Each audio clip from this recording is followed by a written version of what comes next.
We are going to move further with Gujarati. Fighting stance તમારું main foundation છે. Imagine કરો આપણે એક ઘર બનાવીએ છીએ.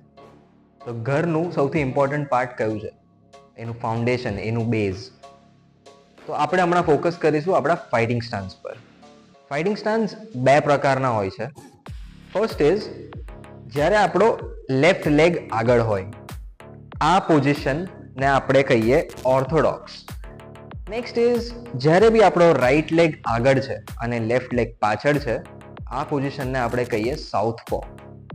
જ્યારે બી આપણે ફાઇટિંગ સ્ટાન્સમાં ઊભા રહીશું, આપણા હાથ હંમેશા અહીંયા ઉપર રહેશે. એક પગ આગળ છે એ એનિમીની સામે હશે, જે પાછળ પગ છે એ 45 ડિગ્રીઝ ટિલ્ટેડ હશે સાઇડવેઝ.